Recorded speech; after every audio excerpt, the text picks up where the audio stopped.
ጤና ይስጥልኝ እንደምን አላችሁ ውድ የኢትዮ ሞኒተር ተከታታዮች ለዕለተ ሐሙስ ሰኔ 18 ቀን 2018 ዓ.ም ያዘጋጀናቸው መረጃዎች እንደሚከተለው ይቀርባሉ።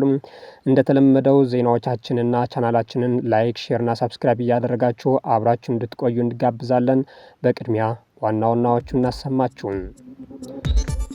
የኢትዮጵያ ሀገራዊ ምክክር ኮሚሽን በሀገር አቀፍ ጉባኤ ለውይይት የሚቀርቡ 8 ዋና አጀንዳዎች ይፋ አደረገ።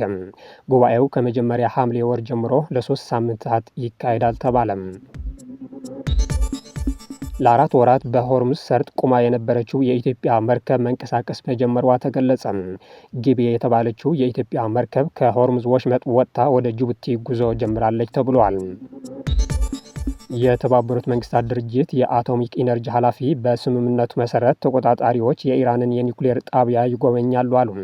ኢራን ግን የኒውክሌር ተቋማቷ የማስጎብኘት እቅድ እንደሌላት ነው የምትገልጸው። ሌሎች አዳዲስ መረጃዎች በማካተት በዝርዝር ወደምንመለከተው ምዕራፍ እንሸጋግራለን። ሰናይ ጊዜም። የኢትዮጵያ ሀገራዊ ምክክር ኮሚሽን በአገር አቀፍ ጉባኤ ለውይይት የሚቀርቡ 8 ዋነኛ አጀንዳዎችን ይፋ አደረገ።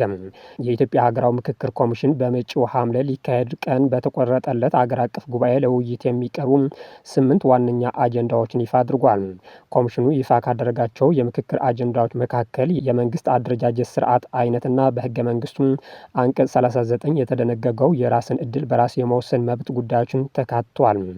2.1.2 የራስን እድል በራስ የመወሰን መብት በቅንፍ ውስጥ 39/1 2.1.3 የብሔር ብሔረሰቦች ትርጓሜ አንቀጽ 39/5 ህገ መንግስቱን ማለት ነው።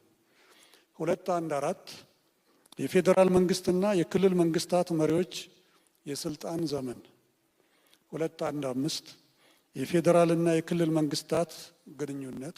ኮሚሽኑ በ8ኛው በያዘው የሰላም ግንባታ አጀንዳነት ስር ደግሞ ግጭትና መሳሪያ ያነሱ አካላት እንዲሁም የተኩስ አቁምና የሰላም ስምምነቶች ጉዳይ ምክክር እንደሚደረግባቸው ተገልጿል። አዲስ አበባ ከተማ ከኦሮሚያ ክልል ጋር ያለው ግንኙነት እንዲሁም የድሬዳዋ ከተማ የወደፊት አስተዳደር ሁኔታ የሚሉትም የምክክሩ አጀንዳዎች ሆኗል። ከመጪው ሐምሌ ወር መጀመሪያ ጀምሮ ለ3 ሳምንት የሚካሄደው አገር አቀፍ የምክክር ጉባኤ ላይ ከሚቀርቡ አጀንዳዎች መካከል የህገ መንግስት ማሻሻያ እንዲሁም የመንግስት አደረጃጀትና ቅርጽ እንደሚገኙበት ይፋ ተደርጓል። የአዲስ አበባና የድሬዳዋ ከተሞች ጉዳይ እንዲሁም የምርጫ ስርዓት በሀገር አቀፍ ጉባኤ ለምክክር ከሚቀርቡ አጀንዳዎች ውስጥ ተካቷል። በአዲስ አበባ ከተማ በሚገኘው የአድዋ ድል መታሰቢያ ሙዚየም አዳራሽ በተከናወነው በዚህ መርሃ ግብር ላይ ንግግር ያደረጉት የኮሚሽኑ ዋና ኮሚሽነር ፕሮፌሰር መስፍን አርአያ አጀንዳዎቹ ከ200 ሺህ በላይ ሰዎችን አወያይተን ያሰባሰብናቸው ናቸው ብለዋል።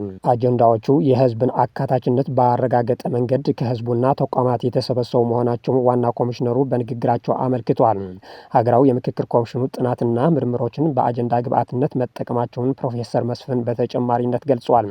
ሀገር አቀፍ የምክክር ኮሚሽኑ 8 አጀንዳዎችን የመረጠው እጅግ መሰረታዊ መሆናቸውንና ሀገራዊ ፋይዳቸውን ከግምት ውስጥ በማስገባት እንደሆነ ዋና ኮሚሽነሩ ተናግረዋል። በ8ቱ አጀንዳዎች ውስጥ ከተካተቱ ውስጥ የሃይማኖት ጉዳዮች፣ የሀገር ግንባታ፣ የተቋማት ግንባታ፣ የህግ የበላይነትና የሰብአዊ መብቶች ጥበቃ ይገኙበታል።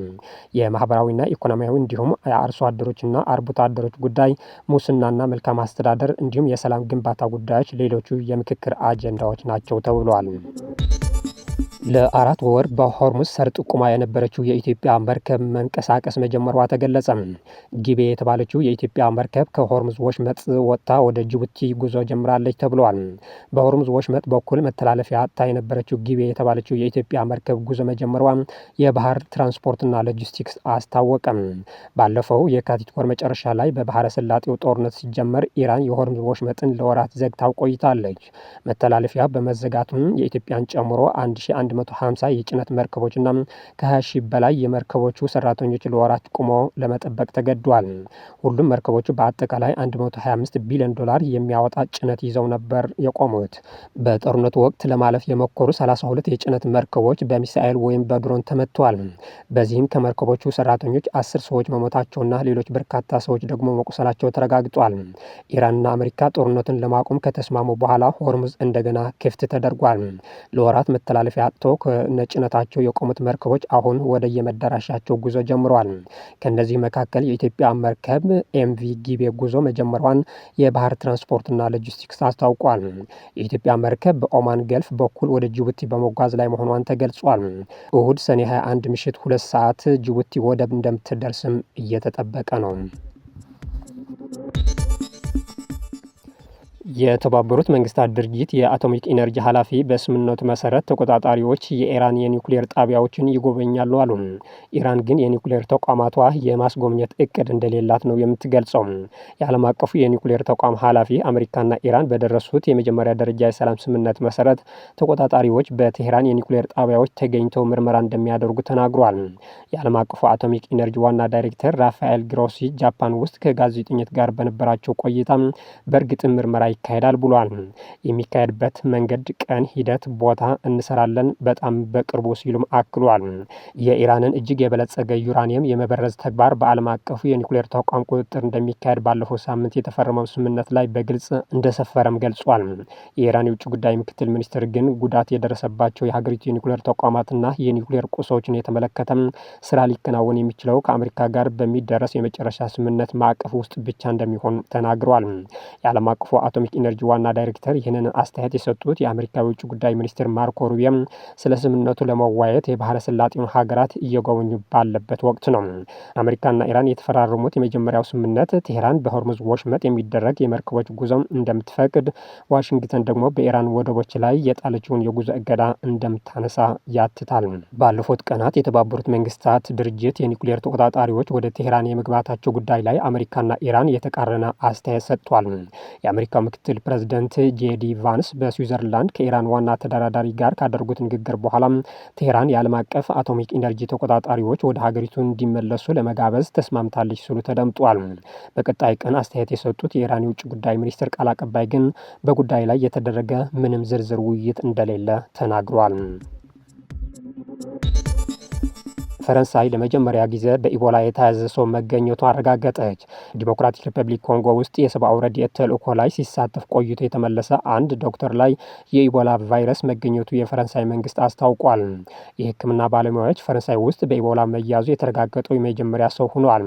የፈረንሳይ ጤና ሚኒስትር ትናንት ረቡዕ ባወጣ መግለጫ ዶክተሩ ወዲያውኑ ወደ ልዩ የሕክምና ተቋም መግባቱንና አሁን በጥሩ ሁኔታ ላይ እንደሚገኝ ገልጿል። ዲሞክራቲክ ኮንጎ የኢቦላ ወረርሽኝ መከሰቱን ይፋ ያደረገችው ባለፈው ወር ቢሆንም ባለሙያዎች በሽታው መከሰቱ ከታወጁ ሳምንታት አስቀድሞ ሲሰራጭ እንደነበር ያምናሉ። በማዕከላዊ አፍሪካዊቷ ሀገር ውስጥ በተከሰተው በሽታ ምክንያት ከ260 በላይ ሰዎች እንደሞቱ ተረጋግጧል። 1000 ሰዎች ደግሞ በቫይረሱ ተይዟል። ባለፈው ወር ዲሞክራቲክ ኮንጎ ውስጥ በበሽታው የተያዘ ሰው ጀርመን ውስጥ ሕክምና ሲገኝ የነበረ ቢሆንም በአውሮፓ የኢቦላ መገኘቱ ሲረጋገጥ የአሁኑ የመጀመሪያ ነው ተብሏል። የኮንጎ ጎረቤት የሆነችው ዩጋንዳ በኢቦላ የተያዙ ሰዎች መገኘታቸው አረጋግጣለች። የዓለም ጤና ድርጅት ኡጋንዳ ውስጥ 20 ሰዎች በበሽታ መያዛቸውና 2 ሰዎች መሞታቸው እንደተረጋገጠ ገልጿል።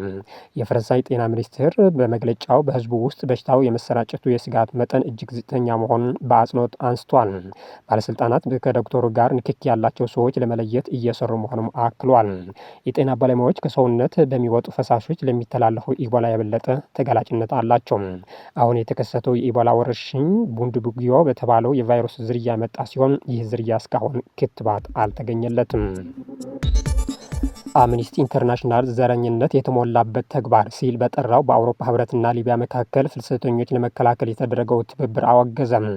አምኒስቲ ኢንተርናሽናል የአውሮፓ ህብረት በፍልሰተኞች ላይ ቁጥጥር ለማድረግ እንዲያስችለው ከሊቢያ ጋር ያለውን ትብብር ለማሳደግ ያደረገው እንቅስቃሴ በማውገዝ ትብብሩን ኮነነም። አምኒስቲ ይህንን ያለው በሊቢያ በፍልሰተኞች ላይ የሚደረገው ዘመቻ የተጠናከረ በሚገኝበት ወቅት ነው። እንደ አምኒስቲ ገለጻ ከሆነ የአውሮፓ ህብረት በምስራቅ ሊቢያ በምትገኘው ቤንጋዚ የባህር ላይ ማዳን ቅንጅት የስደት ማዕከል ለማቋቋም ፍላጎት አለው። የአምኒስቲ የአፍሪካ ቀጠና ምክትል ዳይሬክተር ዲያና ኤልታሃዊ እንደገለጹት የአውሮፓ ህብረት ቀደም ሲል የሊቢያ የባህር ዳርቻ ጠባቂዎችን በገንዘብ በመደገፍ ለአሰቃቂ ጥሰቶችና በደሎች ተባባሪ ሆኖ ቆይቷል ብለዋል። አክለውም በትጥቅ ግጭት ወንጀሎችና በሌሎች ጥሰቶች ስማቸው ለሚነሳው የምስራቁ ታጣቂ ቡድኖች ይህንን ትብብር ማሳደግ ለዓለም አቀፍ ህግ ብቻ ሳይሆን ለሰው ህይወትና ክብር ያለውን ፍጹም ግዴለሽነት ያሳየ ነው ብለዋል። ምክትል ዳይሬክተሯ አክለውም የአውሮፓ ህብረትና አባል ሀገራቱን ሰዎችን ለስቃይ የሚዳርጉና እዚያው እንዲታቀው የሚያደርጉ የስደት ፖሊሲዎችን ማገድ አለባቸው ሲሉ ጥሪ አቅርበዋል።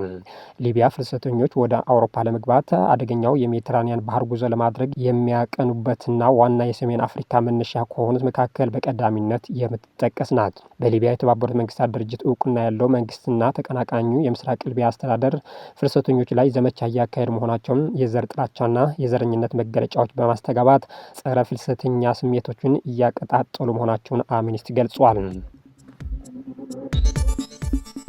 ለአሁን የያዝናቸው መረጃዎች እነዚህ መስሉ ነበር። ስለተከታተላችሁ እናመሰግናለን። መልካም ጊዜም